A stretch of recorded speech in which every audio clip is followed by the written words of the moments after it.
आदाब, यह है समय न्यूज नेटवर्क और आप देख रहे हैं आलमी समय। मैं हूं सैयद फैसल अली और आज मेरे साथ तकरार में मौजूद हैं भारतीय संत समिति के अध्यक्ष, जाने माने विचारक और समाज सुधारक आचार्य प्रमोद कृष्णम जी। प्रमोद कृष्णम जी बहुमुखी प्रतिभा संपन्न आदमी हैं और ये कहा जाए कि हर चीज पे इनकी गहरी नजर है, चाहे वो सियासत हो, राजनीति हो, चाहे वो धर्म हो, चाहे वो समाज के कई पहलू हों। आज हमारे साथ मौजूद हैं, उनसे जानने की कोशिश करेंगे जिस तरह की पॉलिटिक्स आजकल हो रही है उस पर इनके क्या विचार हैं। इनसे जानना चाहेंगे कि किस तरह का माहौल हिंदुस्तान में बन रहा है और क्या ये हिंदुस्तान के लिए मुनासिब है। आचार्य जी, आपका स्वागत है। सबसे पहले आपसे ये जानना चाहेंगे आचार्य जी कि आपने बहुत गहरी रुचि रखी है समाज सुधार में भी और धर्म में, साथ साथ राजनीति में भी। जिस तरह का राजनीतिक परिवेश बना हुआ है, जिस तरह की सामाजिक स्थिति बनी हुई है पूरे भारत में, एक विचारक के रूप में आप इसे कैसे देखते हैं? देखिए फैसल साहब, जब इस देश को आजादी मिली थी तो उसके बाद का जो दौर था उसमें ये आलम था कि हमारे देश की जो जनता है वो देश के नेताओं के लिए इतना सम्मान रखती थी कि अगर किसी गांव में, शहर में, कस्बे में किसी नेता का प्रोग्राम फिक्स हो जाता था तो महीनों पहले से उसका इंतजार होने लगता था जी। और लोग अपने साधनों से, कोई अपनी गाड़ी से, कोई पैदल, लोग उस नेता का इस्तकबाल करते थे और पहुंचते थे वहां और उसका स्वागत करते थे और उसकी बात को गौर से सुनते थे। आपको भी बड़ी अच्छी तरह से याद होगा कि जब 15 अगस्त की स्पीच होती थी प्राइम मिनिस्टर की तो लोग गांव में ना रेडियो के पास भीड़ लग जाती थी, ट्रांजिस्टर, याद है मुझे। और ऐसी टेलीविजन जब प्रचलन में आया तो टीवी के साथ में भी। तो वो दौर और आज का दौर, आज कोई भी नेता अगर कहीं आता है तो उसे सुनने के लिए उसके जो मैनेजर है ना, वो भीड़ को इकट्ठा करने का एक प्लान बनाते हैं। उस पर बेनतहा पैसा खर्च होता है। और पहले दौर में और आज के दौर में देखिए कि जो वो नेता बोलता था उसको लोग अपनी जिंदगी में डालते थे जी, और वो मिसाल दिया करते थे कि भाई फलां आदमी ने ये बोला है, मुझे इस पे अमल करना है। अगर लाल बहादुर शास्त्री ने एक कॉल दी, आह्वान किया कि एक दिन रोटी ना खाइए, व्रत रखिए, तो लोग भूखे रहे। बिल्कुल। तो ये जो चेंज आया है, ये जो तब्दीली आई है, ये जो फर्क आया है, इसमें जनता दोषी नहीं है। इसमें नेताओं की, जितने राजनीतिक लोग हमारे हैं, वो एक पार्टी की बात मैं नहीं करूंगा, नेताओं के कथनी और करनी में अंतर आया। जो वो बोल रहे हैं वो कुछ और बोल रहे हैं। लेकिन आचार्य जी, आपने यहाँ पर रोकूंगा, आप कह रहे हैं कि इसमें जनता का दोष नहीं है, नेता या जो हमारे लीडर्स हैं वो इस तरह का आचरण कर रहे हैं, कथनी और करनी में फर्क है। लेकिन फिर जिम्मेदारी तो कहीं ना कहीं जनता की है। जनता के पास वो हर 5 साल के बाद जाते हैं, फिर वैसे ही लोग जीत के क्यों आ जाते हैं? देखिए, ये अभी हमारा देश जो है 100% लिटरेसी से दूर है जी। तो जब ऐसा अधकचरापन है, एक तो हमें आजादी अधकचरी मिली जी। हम आजादी का मायने नहीं समझते थे, धीरे धीरे हमारा डेवलपमेंट हुआ। तो आज हमारा जो देश है ना, ये इसके अंदर क्या है कि ये अनेकता में एकता लिए हुए है। यानी कि यहाँ कई धर्म हैं, कई भाषाएं हैं, कई कल्चर हैं।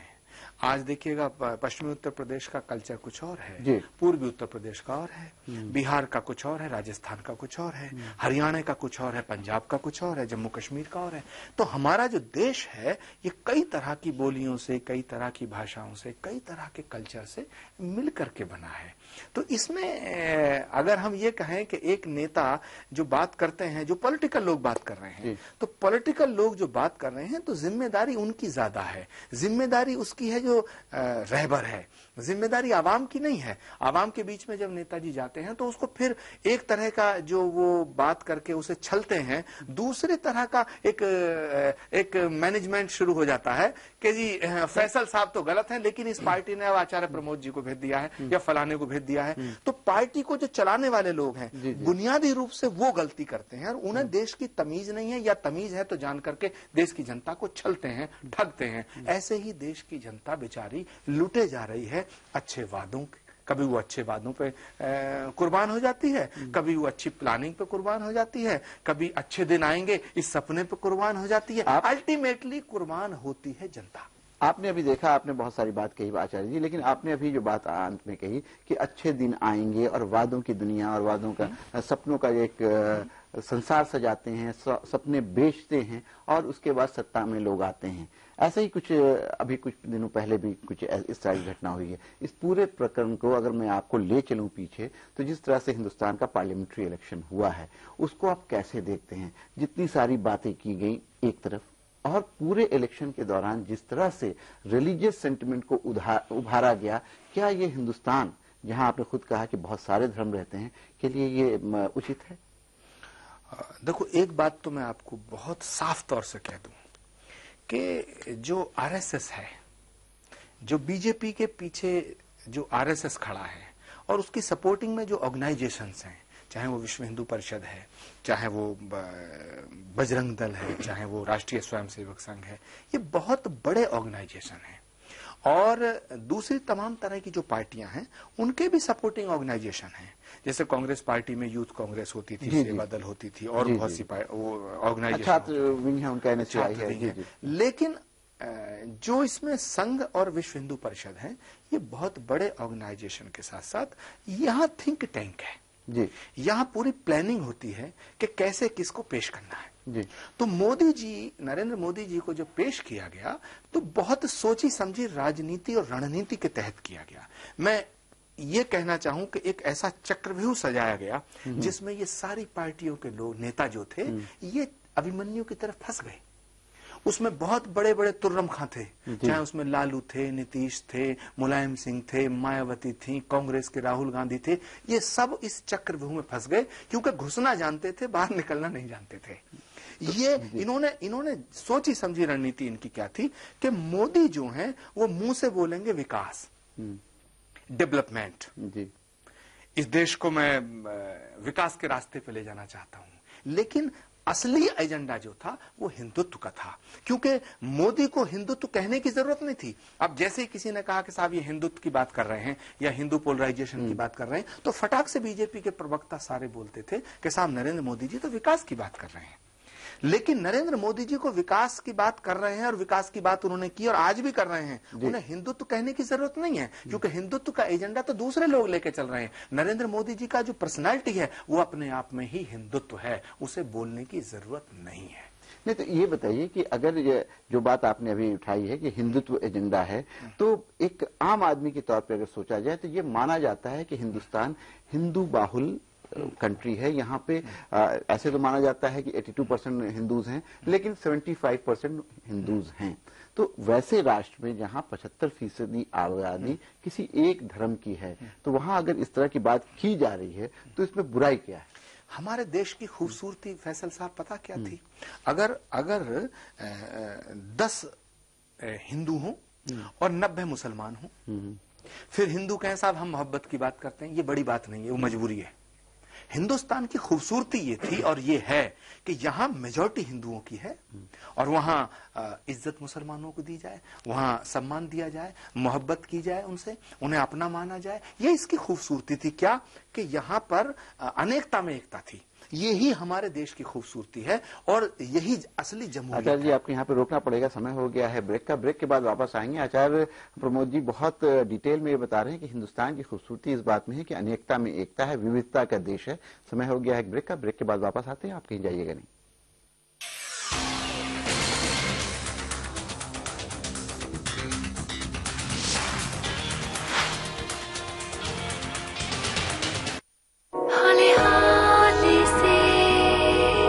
केसर की बारिशें डूब चली रंग में इसके हम डूब चले। विमल में है कश्मीरी केसर, जिसके स्वाद में डूब रहे हैं सब। विमल पान मसाला, दाने दाने में केसर का दाम।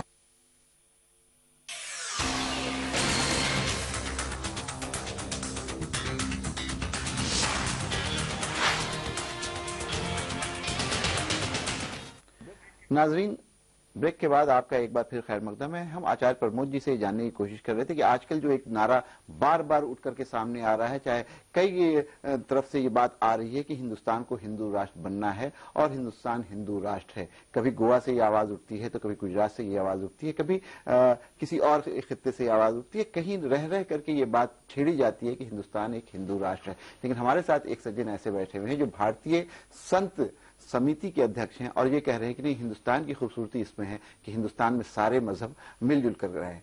आचार्य जी, जो इस तरह का नारा बार बार आ रहा है और ये जैसा लगता है आम आदमी को कि शायद ये कहीं सोची समझी स्कीम के तहत हो रहा है, इसलिए कि जिन लोगों के तहत ये हो रहा है उनसे ही जुड़ा हुआ एक आदमी आज भारत का प्रधानमंत्री है, लेकिन वो उस पर कोई स्पष्ट वक्तव्य नहीं देते हैं। कैसे देखते हैं आप? देखिए, आरएसएस प्रमुख कहेंगे कि हिंदू राष्ट्र बनना चाहिए जी, विश्व हिंदू परिषद के अध्यक्ष कहेंगे कि हिंदू राष्ट्र बनना चाहिए जी, और हम हिंदू राष्ट्र बनाएंगे जी, वो हिंदू राष्ट्र से उनका कोई लेना देना नहीं है जी, उनका हिंदुओं के वेलफेयर से कोई लेना देना नहीं है।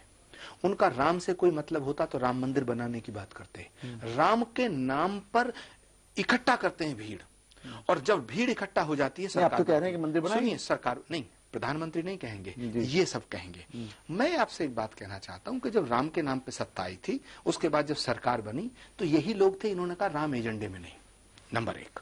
नंबर टू, अगर मैं आपसे ये कहना चाहूं कि हिंदू राष्ट्र बनाने की मोहन भागवत जी बात कह रहे हैं और विश्व हिंदू परिषद कह रहा है, बीजेपी के कुछ नेता भी कह सकते हैं, लेकिन वो ये बात इसलिए नहीं कह रहे हैं कि उन्हें हिंदू राष्ट्र बनाना है, वो ये मुद्दा इसलिए उठा रहे हैं कि जैसे ही वो कहेंगे तो कांग्रेस कहेगी नहीं, हिंदू राष्ट्र नहीं बनना चाहिए, समाजवादी पार्टी कहेगी हिंदू राष्ट्र नहीं बनना चाहिए, लालू यादव बोलेंगे हिंदू राष्ट्र नहीं बनना चाहिए, शरद यादव अपना भाषण झाड़ेंगे हिंदू राष्ट्र नहीं बनना चाहिए। वो चाहते हैं कि ये बाकी पार्टियां हिंदू राष्ट्र का विरोध करें, हिंदुत्व का विरोध करें और हिंदुओं के अंदर जाके करोड़ों लोगों में वो कहें देखो हम तो हिंदू राष्ट्र बनाना चाहते हैं, ये कांग्रेस हिंदुओं की दुश्मन है। मैं आपसे जिम्मेदारी के साथ ये कहना चाहता हूं, अगर उन्हें हिंदू राष्ट्र बनाना है तो पूर्ण बहुमत है, पार्लियामेंट में बिल ला के हिंदू राष्ट्र पास करें ना। अगर उन्हें राम मंदिर बनाना है, सुनिए आप करें ना, मैं कह रहा हूं ना, वो बिल्कुल नहीं करेंगे, क्योंकि वो राम के मंदिर को बनाना नहीं चाहते हैं, वो राम के नाम को बेचना चाहते हैं। उन्होंने राम का सौदा किया, उन्होंने राम की शिलाओं को जिन पर राम लिखा था उनको बेचा, उन्होंने रामचंद्र भगवान की खड़ाओं तक को बेचा, अब उन्होंने राम को बेचा, अब काशी पहुंच गए और गंगा को बेचेंगे। इतने दिन से 3 महीने होने को जा रहे हैं इस सरकार को। मैं बड़ी साफ दिल से कहना चाहता हूं कि काम एक रत्ती का नहीं हुआ है, लफ्फाजी हो रही है, कोरी मुझे ये बताइए, हो रही है गंगा के नाम पर। आपने जो बात कही कि राम के नाम पे सौदा हो रहा है, गंगा का सौदा हो रहा है, आप भारतीय संत समिति के अध्यक्ष हैं और भी बहुत सारे ऐसे ऑर्गेनाइजेशन हैं जो धर्म की रक्षा के लिए हैं, धर्म को किसी तरह से व्यवसाय में ना बदला जाए उसके लिए। आप लोग विरोध क्यों नहीं करते? आप लोग जनता के सामने क्यों नहीं बताते? ये आपने मुझसे जो पूछा है, जो मेरा जवाब है, ये अपने आप में एक विरोध है। और माफी के साथ कहना चाहता हूं मैं कि नरेंद्र मोदी जी की सरकार जब से आई है तो संत जो है दहशत में है। संत दहशत में क्या मतलब? संत दहशत में है, और जो संत सच बोल रहा है वो इनके निशाने पे है, वो इनके निशाने पे है। ये देश केवल, इसकी खूबसूरती पता क्या है? इसकी खूबसूरती ये है कि यहाँ मोहम्मद रफी गीत गाता है कि बड़ी देर भई नंदलाला तेरी राह तके ब्रजबाला। ये देश वो है जो अल्लामा इकबाल कहता है कि सारे जहां से अच्छा हिंदुस्तान हमारा। ये वो देश है जिसकी तहजीब को गंगा जमनी तहजीब कहा गया है। ये वो देश है जब देश के टुकड़े हुए धर्म के नाम पर तो मुसलमानों ने ये कहा कि हम पाकिस्तान नहीं जाएंगे। ये वो देश है जिस देश की आजादी के लिए अगर भगत सिंह का खून बहा है तो अशफाक को फांसी दी गई है। उसकी कुर्बानी और उसकी शहादत इसमें इस मिट्टी में शामिल है। अशफाक उल्लाह खां से जब पूछा अंग्रेज ने कि तुम्हारी आखिरी ख्वाहिश क्या है, उसने कहा कि कुछ आरजू नहीं गरारजू तो ये है, लाकर जरा सी रख दो खाके वतन कफन में। मैं पूछना चाहता हूं कि क्या वो अशफाक उल्लाह खां की कुर्बानी को क्या जवाब देगा आरएसएस? वीर अब्दुल हमीद ने पाकिस्तान से लड़ते हुए दुश्मन के टैंक तोड़े थे, अपने बदन की बोटियां। ये देश सबका है। चंद्रशेखर आजाद ने अगर इस देश के लिए कुर्बानी दी है तो ये देश क्या केवल ब्राह्मणों का है? भगत सिंह ने अगर इस देश के लिए कुर्बानी दी है तो इसलिए दी गई थी कि ये देश केवल सरदारों का है? अशफाक उल्लाह खान ने अगर कुर्बानी दी तो क्या ये देश केवल मुसलमानों का है? ये देश जितना हिंदुओं का है उतना ही मुसलमानों का है। आपने बड़ी अच्छी बात कही कि ये देश जितना हिंदुओं का होता है उतना मुसलमानों का है, लेकिन रह रह करके कुछ ऐसी चीजें होती है जिससे मुस्लिम समाज की अगर बात करें, आपने बात नाम लिया है, तो मैं आपसे सवाल कर रहा हूं कि उनको ये लगता है कि शायद उनके साथ यहाँ पे न्याय नहीं हो रहा है। अभी कुछ दिनों से आपने देखा होगा कि बहुत सारे मुसलमान नौजवान दहशतगर्दी आतंकवाद के आरोप में पकड़े जाते हैं, बरसों बरस तक जेल में रहते हैं और उसके बाद एक अदालत ये कहती है कि नहीं, इनके ऊपर जितने आरोप थे वो गलत पाए गए। इसके लिए किसको जिम्मेदार आप मानते हैं? देखिए, ये एक इंटरनेशनल साजिश है। अमेरिका किसी कीमत पे नहीं चाहेगा कि भारत और पाकिस्तान के रिश्ते मजबूत हों, पहली बात। दूसरी बात है, हमारे कुछ लोग भोले हैं, उनकी शराफत का नाजायज फायदा उठाया जाता है। मिसाल के तौर पे इतिहास गवाह है जी, गांधी की हत्या किसी मुसलमान ने नहीं की जी, इंदिरा गांधी की छाती को छलनी किसी मुसलमान ने नहीं किया जी, राजीव गांधी के टुकड़े किसी मुसलमान ने नहीं किए, बेअंत सिंह की हत्या किसी मुसलमान ने नहीं की, ललित माकन को किसी मुसलमान ने नहीं मारा। ये क्या है? ये क्या है? जहां तक सवाल है कि मुसलमान आतंकवादी हो रहे हैं, तो मुसलमानों के अंदर अगर जो इनोसेंसी है और उसका फायदा उठा करके वो एक इंटरनेशनल साजिश का शिकार हो रहे हैं। लेकिन मैं इस बात को मानने को तैयार नहीं हूं कि केवल मुसलमान आतंकवादी है। ये जितने नाम मैंने गिनाए हैं, तो ये क्या आतंकवाद नहीं था? तो क्या ये कह दिया जाए कि सारे सरदार आतंकवादी हो गए? क्या ये कह दिया जाए कि सारे नाथूराम गौडसे ने अगर गांधी की हत्या की तो सारे उस कम्युनिटी को पूरा जिम्मेदार ठहराया जाए? आतंकवाद और अपराध कोई कम्युनिटी नहीं करती है, ये व्यक्ति इंडिविजुअल करता है, ये व्यक्ति करता है। लेकिन जो व्यक्ति करता है वो अगर मुसलमान है तो उसको सजा दी जाए, उसे आतंकवादी माना जाए। लेकिन अगर एक आदमी ने कोई गलत काम कर दिया है, गुनाह कर दिया है, तो सारे मुसलमानों को हम आतंकवादी मान लें? मैं ये दावे के साथ कहता हूं, जिम्मेदारी से कहता हूं कि इस्लाम आतंकवाद का नाम होता तो सारी दुनिया में इस्लाम नहीं फैलता, यजीदियत फैलती। इस्लाम मोहब्बत का, इबादत का, कुर्बत का, खिदमत का और इबादत का नाम है। ऐसे ही हिंदू धर्म दया का, शील का, क्षमा का, करुणा का, त्याग का नाम है, तपस्या का नाम है। आपने इतनी बढ़िया बात कही है, लेकिन ये बताइए, दोनों धर्मों की अपनी अपनी विशेषताएं हैं, अपनी अपनी खूबियां, उसके बावजूद ऐसी क्या हालात बनते हैं कि दोनों में टकराव देखने को मिलता है, खासकर के हिंदुस्तान में? सियासत और फेनेटिज्म। फेनेटिज्म जहां इस्लाम में आता है वहां वो गलत हो जाता है, और कट्टरता जहां हिंदुत्व में आती है वह हिंदुत्व गलत हो जाता है। इस देश के हिंदू जिम्मेदार कौन? देखिए, मैं लखनऊ में गया, मैं मौलाना फिरंगी महली हैं, खालिद रशीद फिरंगी महली, मैं गंगा के नाम पर मौलाना कलवे जब्बात में जब गंगा के आंदोलन में था तो हमने उनसे कहा कि गंगा केवल हिंदुओं की नहीं है, ये मुसलमानों की भी उतनी है, आप मेरा साथ दीजिएगा। तो सब लोगों ने मेरा साथ दिया और मुझे वहां जाके एक बात पता चली, मुझे फिरंगी महली साहब ने ये बताया। मैंने कहा, ये फिरंगी महली ये क्या नाम है यहाँ? तो उन्होंने कहा, साहब ये वो मोहल्ला है और हमारे जो खानदानी थे उस वक्त गांधी जी यहाँ आकर के रुके थे, और गांधी जी जब यहाँ आके रुके थे एक हफ्ता, तो एक हफ्ते तक किसी मुसलमान के घर नॉनवेज नहीं, अंडा तक नहीं बनाया गया था। ये इस्लाम है, ये इस्लाम है। लेकिन इस्लाम को भी कुछ कट्टरपंथी लोगों ने सियासत की भेंट चढ़ाने की जो बात करी है, मुसलमान को वोट बैंक समझना, ये सबसे बड़ा गुनाह किया है हिंदुस्तान के नेताओं ने, उठाया है हिंदुस्तान के नेताओं ने। लेकिन समय हो गया है ब्रेक का। ब्रेक के बाद वापस आएंगे तो आचार्य जी से जानने की कोशिश करें किस तरह से आजादी के बाद मुसलमानों को वोट बैंक के तौर पर इस्तेमाल किया गया, और क्या उसमें किसी एक पार्टी को हम बख्श सकते हैं या सारी पार्टी इस हमाम में नंगी है? लेते हैं ब्रेक।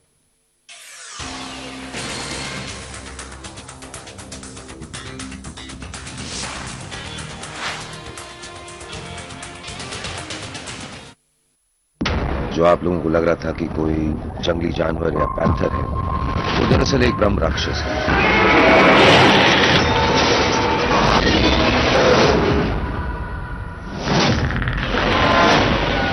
डोनाल्ड ट्रंप ने कहा था, हमेशा बड़ा सोचो। डोनाल्ड ट्रंप की इसी सोच को हकीकत में बदलने वाले राजस्थान के उद्यमियों को सम्मानित करेगा देश का सबसे बड़ा रीजनल एमएसएमई अवार्ड। समय उद्यमी 2014 जल्द आ रहा है राजस्थान में। प्रेजेंटेड बाय तिरंगा प्रीमियम अगरबत्ती, देश की खुशबू। Associate sponsor Aquasoft RO and water purifier, बूंद बूंद में विश्वास। को associate sponsor ICL group, your career with image. Knowledge partner NSIC, industry partner BSE SME, print partner Rashtriya Sahara, print partner रोजनामा राष्ट्रीय सहारा, इंटरनेशनल टेलीकास्ट पार्टनर आलमी समय, अ माइडिया 100 इनिशिएटिव।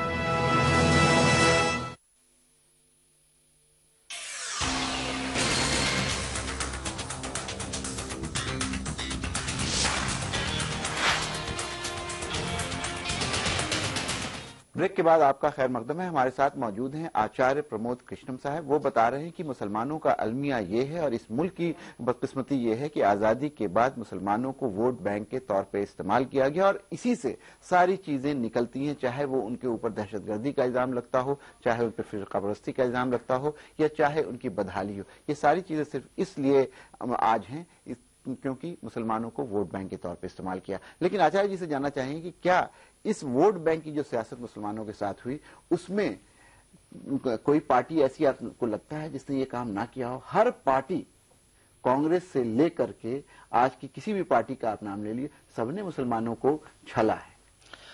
देखिए, यहां मैं एक बात आपको कहूं कि ये बात पक्की है कि मुसलमान को, इस कम्युनिटी को वोट बैंक की नजर से देखा गया जी। ये सबसे बड़ा गुनाह है जी।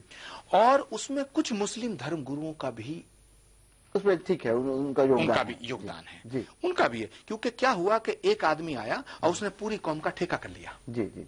ठीक है, वो सही किया गलत किया, क्या रिजल्ट आया वो अलग है, लेकिन वो कर लेता है जी। तो ये ऐसा एक सौदा भी इलेक्शन में दिखा था। एब्सोल्युटली। तो इन चीजों से, एक तो इन दायरों से बाहर आना पड़ेगा।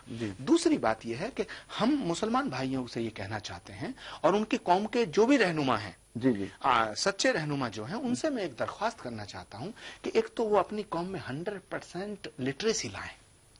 तालीम की जरूरत है जिसको धर्म में भी बताया है कि तालीम बहुत जरूरी है ना। इंपॉर्टेंस दिया गया है। अगर कोई आदमी तालीम शुदा है और उसको नॉलेज है तो वो अपना फैसला सही लेगा जी, है ना, वो पीछे नहीं चलेगा जी। लेकिन इसमें एक चीज मैं आपसे कहूं कि जो रीजनल पार्टी है, इन पार्टीज ने मुसलमानों को कतई उजाला देखने को एक तरह से देखने नहीं दिया, उन्हें वहीं घेरे रहे। लेकिन कैसे देखने दें जब मुसलमानों को कुछ देने की बात होती है, उनके साथ कुछ करने की बात होती है। ये कहा जाता है कि मुसलमान चूंकि बहुत बुरी हालत में है, सच्चर कमेटी की रिपोर्ट आपने देखी और ये माना गया कि दलितों से भी बदतर हैं मुसलमान, और हुआ कि इनको रिजर्वेशन दिया जाए तो फिर दूसरी पार्टियां खड़ी होकर कहती हैं मुसलमानों का तुष्टीकरण है, मुस्लिम अपीजमेंट की पॉलिसी, उनको खुश कर रहे हैं। कैसे कोई करे? इस देश के नेताओं से मैं एक बात कहना चाहता हूं कि अगर मुसलमान के बुरा हाल है तो हिंदुओं में भी ऐसी कम्युनिटी कितनी है कि जिनके बुरे हाल है।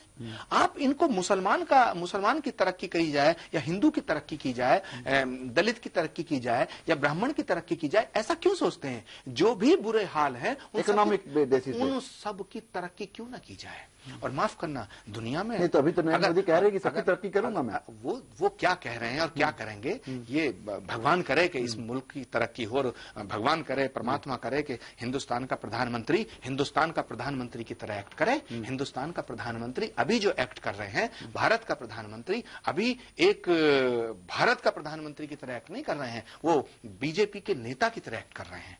इसलिए मैं दरख्वास्त करना चाहता हूं और मैं भगवान से प्रार्थना करता हूं कि देश का प्रधानमंत्री देश का होता है और वो देश का प्रधानमंत्री बनकर के काम करें। जब वो देश के प्रधानमंत्री बनकर के काम करेंगे तो वो हिंदू और मुसलमान में इस देश को नहीं बांटेंगे, जातियों में इस देश को नहीं बांटेंगे। तो नेताओं को ये चाहिए कि मुसलमानों का और हिंदुओं का जो आर्थिक आधार है उसके बिना पे उनकी फैसल साहब स्कीम बने और इस उनका देश भला में हो। कहने के लिए बहुत जातियां हैं जी, कहने के लिए बहुत धर्म है, लेकिन मेरे दोस्त एक ही जाति है, वो अमीर, और दूसरी जाति है गरीब। जी, बहुत बड़ी बात। अमीर और गरीब, जी जी, गरीब किसी भी जाति का हो गरीब है, अमीर किसी भी जाति का हो वो अमीर है। अगर हमें इस देश को उठाना है तो हमें गरीबों के घरों से गरीबी का अंधेरा मिटाना होगा, और तब ये देश दोबारा से सोने की चिड़िया कहलाएगा, तब ये देश गांधी का देश होगा, तब ये देश नेहरू का देश होगा। आपने बहुत अच्छी बात कही, लेकिन थोड़ा सा विषय को थोड़ा सा विषयांतर करते हैं और ये जानना चाहते हैं आचार्य जी, इधर हमने देखा है कि टीवी के जरिए बहुत सारे बाबा, बहुत सारे मठाधीश हम लोगों के सामने आए हैं। पहले कोई नहीं जानता था कि गुजरात में एक बहुत बड़े बाबा हैं जो आजकल कहीं और हैं, इसी तरह के बहुत सारे लोग आए हैं। और अभी एक कंट्रोवर्सी हुई थी कि साईं को भगवान माना जाए या नहीं माना जाए। साईं कहीं हिंदू सनातन धर्म के विरुद्ध काम तो नहीं कर रहे हैं, उनके खिलाफ। इन सारी चीजों को आप कैसे देखते हैं? देखिए, पहली बात तो मैं आपको बोलूं बेबाकी से, बड़े अदब के साथ जी, भगवान को किसी ने नहीं देखा जी, मैंने भी नहीं देखा जी, जब मैंने भगवान को देखा ही नहीं जी, और भगवान को किसी ने नहीं देखा, तो फिर भगवान कैसा है ये कहने वाला कौन क्या हो सकता है? भगवान ऐसा है और ऐसा नहीं है ये वो कह सकता है जिसने परमात्मा को देखा हो। कोई भी धर्म गुरु अगर दुनिया में ये दावा कर दे कि परमात्मा ऐसा है, परमात्मा वैसा है जैसी तुम्हारी श्रद्धा। किसी को परमात्मा सूरज में नजर आया, किसी को चांद में नजर आया, किसी को धरती में नजर आया, किसी को गंगा में नजर तो फिर आया, किसी को साईं में नजर आता है। अगर हाँ, भगवान को भगवान नहीं बनाता, भगवान को भगवान भक्त की श्रद्धा बनाती है। यदि किसी को साईं की सूरत में भगवान की सूरत दिखती है तो इसमें बुरा क्या है? अगर कोई भी धर्मगुरु ये कहता है कि साईं में भगवान नहीं है, और सनातन धर्म की तो बात ही छोड़ दो, सनातन धर्म तो ये कहता है कि जर्रे जर्रे में परमात्मा है। शंकराचार्य ने उनका विरोध किया है। सनातन धर्म कहता है जर्रे जर्रे में परमात्मा है, तो फिर किस बात पे विरोध कर रहे कण हैं? कण में भगवान है। तो आप ये बताएं कि शंकराचार्य किस बात पे उनका विरोध कर रहे हैं, किस बात पे उनकी मूर्तियां तोड़ने की बात कर रहे थे? देखिए, मैं इसमें एक बात ये कहना चाहता हूं कि शंकराचार्य जी बड़े आदरणीय हैं, इसमें कोई संदेह नहीं है। तो लेकिन उन्होंने जो कहा है, और वो भी उम्र के इस पड़ाव पे कहा है, इसमें भी कोई बहुत बड़ी सियासत है, बहुत बड़ी राजनीति है। और ये राजनीति का ही एक रूप है कि एक धर्म की राजनीति कर रहा है आरएसएस, एक धर्म की राजनीति विश्व हिंदू परिषद और बीजेपी कर रहे हैं, और दूसरे तरह से ये धर्म की राजनीति का एक अलग स्वरूप है कि जो शंकराचार्य जी ने कहा है। महाराष्ट्र का चुनाव आने वाला है, निशाने पता नहीं कहां कहां है। और माफ करना मेरी बात को कि कोई भी व्यक्ति, चाहे वो कितना भी बड़ा धर्मगुरु है, धर्म और राजनीति ये भी एक बहुत बड़ा धर्म है। लेकिन आपके ऊपर भी आरोप लगता है कि आप भी कहीं ना कहीं राजनीति करते हैं, किसी राजनीतिक दल के साथ आप जुड़े हैं। मैं ये कहना चाहता हूं कि इस देश के अंदर जी, हर संत को राजनीति करना चाहिए। क्यों? कि देश राजनीति से चलता है, और अगर राजनीति में अच्छे लोग आएंगे, राजनीति में अच्छे महापुरुष आएंगे, तो राजनीति में जो गंदगी पिछले 20 सालों से आई कहा जाता था आचार्य जी कि राजनीति से धर्म गुरुओं को, चाहे किसी धर्म के, उनको अलग रहना चाहिए। ये बहुत बड़ा ढोंग है। राजनीति से अलग कोई नहीं है। कोई धर्मगुरु राजनीति से अलग ना था और ना है और ना हो सकता है, क्योंकि राजनीति से जनता का कल्याण होता है, राजनीति का बुनियादी सिद्धांत है। और धर्मगुरुओं का भी बुनियादी सिद्धांत है कि जनहित होना चाहिए, जन कल्याण होना चाहिए। तो जब दोनों का मोटिव एक है तो दोनों अलग कैसे हो सकते हैं? ये अगर कोई कहता है कि कोई आपका मोटिव क्या है? मेरा मोटिव, आपका मोटिव समाज सुधार है या राजनीति का सुधार? अगर समाज को सुधारा जाएगा तो ये राजनीति तो हो गई, क्योंकि समाज राजनीति के बिना कैसे सुधरेगा? अगर कोई धर्मगुरु ये कहता है, कोई साधु ये कहता है कि मैं राजनीति बात नहीं करता, वो सबसे बड़ा झूठ है। नाज़रीन, आपने बातचीत सुनी आचार्य प्रमोद कृष्णम साहब से। उन्होंने बहुत सारी चीजों पे बातचीत की और बहुत खुल करके ये कहा कि अगर कोई साधु समाज से कोई आदमी ये कहता है, कोई धर्मगुरु ये कहता है कि वो राजनीति नहीं करता है या राजनीति से दूर रहना चाहता है, तो वो झूठ बोलता है, वो गलत बोलता है। राजनीति का और धर्म का समागम हो सकता है और साथ चल सकती है, और अगर धर्म के लोग इसमें आएंगे तो शायद राजनीति भी सुधरेगी। उन्होंने एक और बहुत अच्छी बात कही है कि हिंदुस्तान की खूबसूरती इस बात में है कि हिंदुस्तान में हिंदू, मुस्लिम और सारे धर्म मिलजुल करके रहें। अगर आचार्य प्रमोद कृष्णम जी की बात लोग सुन रहे हैं और इस पर थोड़ा भी अमल करें तो शायद हिंदुस्तान में जिस तरह की फिरका परस्ती है, जिस तरह की कम्युनलिज्म है और जिस तरह का तनाव आज दिख रहा है, वो शायद कम होगा। आज तकरार में बस इतना। अगले हफ्ते फिर किसी नई शख्सियत के साथ मुलाकात होगी। मुझे इजाजत दीजिए। आदाब।